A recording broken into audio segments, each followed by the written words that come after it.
Hi friends, మీకు చూపించేది ఇప్పుడు ఏంటంటే welcome back to our channel. ఇదేంటి అని అంటే మా సింగరాయనగుట్ట జాతర. సింగరాయనగుట్ట శ్రీ లక్ష్మీ నరసింహస్వామి జాతరకు మేము ఇవి ప్రతి సంవత్సరము డైలీ ప్రతి సంవత్సరము ఇలాగే బండ్ల రథోత్సవాలు జరుగుతాయి.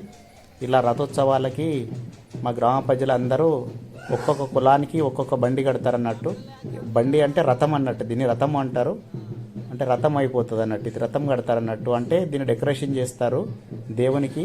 ఇలా డెకరేషన్ చేసి మంచి చీరలతోటి డిజైన్గా పువ్వులతోటి మంచి బండ్లను అలంకరించుకొని ఎద్దులను అలంకరించుకొని మా ఊరి గ్రామ ప్రజలు మొత్తం అందరు కట్టుగా కలిసి అందరూ ఒక్క దగ్గర మూకుమ్మడిగా అందరు కట్టుగా కలిసి ప్రతి ఒక్కరు అందరూ ఎలా అంటే ప్రతి ఒక్క కులానికి ఒక విధంగా అందరూ ఒక్కొక్క బండి కడతారన్నట్టు. అంటే రథం, బండి అంటే రథం అన్నట్టు. ఇక్కడ బండి అంటే మామూలుగా బండి ఎడ్ల బండి ఉంటుంది కదా, ఎడ్ల బండి కాకుండా మామూలుగా ఎడ్ల బండిని ఇలా డెకరేషన్ చేస్తారు.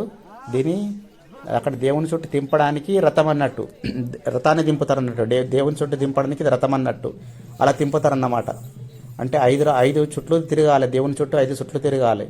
ఇది ఎక్కడికి అంటే సింగరాయనగుట్ట లక్ష్మీ నరసింహస్వామి జాతర అన్న మా విలేజ్లో. ఇది సింగరాయనగుట్ట లక్ష్మీ నరసింహస్వామి జాతర కోసం ఈ బండ్లను అందరూ అలా కడతారన్నమాట. ప్రతి సంవత్సరం ఇది ఆనవాయితీ ఉంటుంది మాకు, మా గ్రామంలో ప్రతి సంవత్సరం ఇది మాకు ఆనవాయితీ.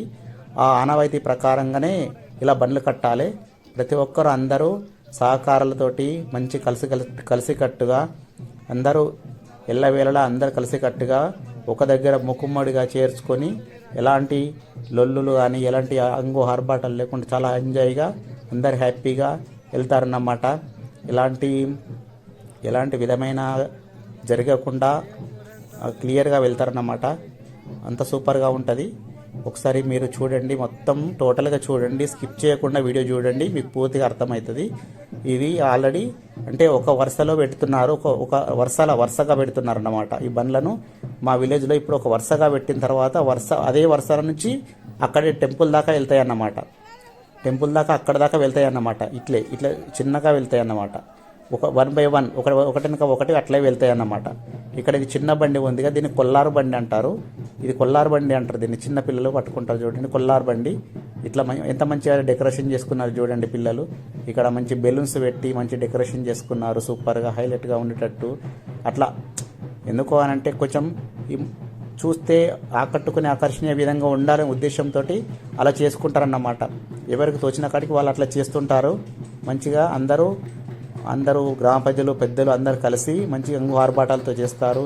ఇక్కడ బైండ్ల వాళ్ళు ఉన్నారు కదా, వీళ్ళు ఈ బైండ్ల పోతురాజు వాళ్ళు ఉన్నారు కదా, వాళ్ళు కూడా దీనిలో పాల్గొంటారన్నమాట. వీళ్ళు ఉంటేనే ఇది నడుస్తుంది, ప్రోగ్రామ్ అంతా నడుస్తుంది. మంచి డ్యాన్సులతోటి సాంగ్స్ తోటి స్టెప్పులు వేసుకుంటా మంచిగా బండ్లను ఆర్భాటాలతోటి అలా ఆరాంగా తీసుకెళ్తారు అక్కడ దాకా. చాలా బాగుంటుంది. వాళ్ళకి నచ్చినట్టు పాటలు చేసుకుంటూ వాళ్ళకి నచ్చిన డ్యాన్సులు చేసుకుంటూ వెళ్తూ ఉంటారన్నమాట. వాళ్ళు లేనిది ఇది అసలు జరగదన్నమాట, ప్రోగ్రామ్ జరగదు.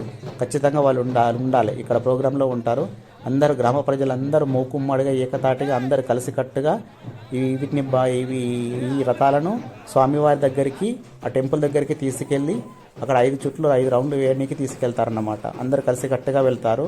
ఇక్కడ చూడండి బైండ్ల పోతురాజులు ఎలా డ్యాన్స్ చేస్తున్నారో, ఎంత బాగా చేస్తున్నారో. మీ విలేజ్లో ఎట్లా జరుగుతుందో ఒకసారి చూసి కామెంట్ చేయండి. ఇలానే చేస్తారా ఏం సంగతి ఒకసారి చేయండి. ఇలా డ్యాన్సులు చేస్తారు, ఇట్లా ప్రోగ్రామ్స్ నడుస్తుంటాయి. అలా చేసుకుంటా అట్లా కొంచెం ఎంకరేజ్ చేసుకుంటూ వెళ్తుంటారు అన్నమాట. ఆర్భాటాలు చేసుకుంటూ వెళ్తారు, సాంగ్స్ చేసుకుంటూ వెళ్తారు, డ్యాన్స్ చేసుకుంటూ వెళ్తారు. డప్పు చప్పుళ్ళు ఉంటాయి, అన్నీ ఉంటాయి. డప్పు చప్పుళ్ళు అవన్నీ పట్టుకొని అవన్నీ వెళ్తుంటారు. అందరు గ్రామ ప్రజలు, చిన్నలు, పెద్దలు, ముసలి వాళ్ళు అందరు ప్రతి ఒక్కరు అందరూ ఈ ప్రోగ్రాంలో అందరూ పాల్గొంటారు. అక్కడ టెంపుల్ దాకా పాల్గొంటారు. ఈ జాతర అనేది 5 days దాకా నడుస్తుంది అన్నమాట. ఫస్ట్ రోజు నాడు ఈ రథోత్సవాలు జరుగుతాయి అన్నమాట. ఈ రథోత్సవాలకు చూడండి ఫ్రెండ్స్ ఎలా వెళ్తున్నాయి బండ్లు. 1 by 1 సీరియల్గా వెళ్తాయి, నిదానంగా వెళ్తాయి. ఎలాంటి ఇబ్బందులు కలగకుండా, ఎలాంటి గొడవలు జరగకుండా నిదానంగా వెళ్తాయి అన్నమాట. అంటే ఎలాంటి చిన్న గొడవలు జరగకుండా, ఎలాంటి మిస్టేక్ జరగకుండా చాలా ఎంజాయ్గా తీసుకెళ్తారన్నమాట. మంచి హ్యాపీగా అందరూ ఆనందోత్సవాలతో జరుపుకుంటారు ఈ పండుగని. ఖచ్చితంగా ప్రతి సంవత్సరం జరుగుతుంది. ఇది ఫిబ్రవరి నెలలో జరుగుతుంది ఖచ్చితంగా. ఓన్లీ ఫిబ్రవరి నెలలోనే ఉంటుంది ఇది. ఈ ఫిబ్రవరి నెలలోనే ఈ పండుగ జరుగుతుంది అన్నమాట. ఈ జాతర అనేది, ఈ ప్రోగ్రాం అనేది. ఇది లక్ష్మీ నరసింహస్వామి టెంపుల్. అంటే పేరు వచ్చేసి సింగరాయనగుట్ట లక్ష్మీ నరసింహస్వామి అంటారు. ఈ టెంపుల్ అనేది 3 విలేజ్ల మధ్యలో ఉన్నదన్నమాట. మా విలేజ్ వెంకటాపూర్, బోనాల కొండాపూర్, కాజీపూర్ మధ్యలో ఉన్నది కాబట్టి 3 విలేజ్ బండ్లు అక్కడ తిరుగుతాయి అన్నమాట. చూడండి ఫ్రెండ్స్ ఎట్లా వెళ్తున్నాయో బండ్లు, వరుసగా వెళ్తున్నాయి. చూడండి ఎంత ఆర్భాటాలతో ఎంతగా సింపుల్గా వెళ్తున్నాయి చూడండి. ఎలాంటి గొడవలు లేకుండా, ఎలాంటి ఇబ్బందులు లేకుండా అలా ఎంత మంచిగా నీట్గా వెళ్తున్నాయో ఒకసారి చూడండి. అందరు సపోర్ట్ చేస్తారు ఫ్రెండ్స్, అందరు సపోర్ట్ చేసుకుంటూ వెళ్తుంటారు. ఎవరు పొట్లాడుకోరు, ఎవరేం చేయరు, అంత క్లియర్గా వెళ్తుంటారు. అందరు సపోర్ట్ చేసుకుంటా, ఒకరి బండికి ఒకరు సపోర్ట్ చేసుకుంటా మంచిగా నీట్గా వెళ్తారు. ఎలాంటి గొడవలు కూడా జరగకుండా హరామ్గా వెళ్తారన్నమాట. ఎలాంటి గొడవలు, ఎలాంటి అవాంఛనీయ సంఘటనలు జరగకుండా మంచిగానే నడుస్తుంది ఈ ప్రోగ్రాం అనేది. చాలా సూపర్గా ఉంటుంది. మీ ఊర్లో కూడా ఎలా చేస్తారో ఒకసారి మాకు కూడా కామెంట్ చేయండి. ఎలా కామెంట్ చేస్తారో చూస్తాము. మీ ఊర్లో ఎలా జరుగుతాయో ప్రోగ్రామ్స్ అనేది మాకు కూడా చెప్పండి, కొద్దిగా కామెంట్ రూపంలో చెప్పండి. ఓకేనా ఫ్రెండ్స్, ఇలా జరుగుతాయి అన్నమాట. మా విలేజ్లో అయితే ఇలా జరుగుతుంది జాతర అనేది. ఇక్కడ జరుగుతుంది సింగరాయనగుట్ట శ్రీ లక్ష్మీ నరసింహస్వామి జాతర అన్నట్టు ఇలా జరుగుతుంది. Okay bye friends, bye. మళ్ళీ కలుసుకుందాం. బాయ్. Okay bye.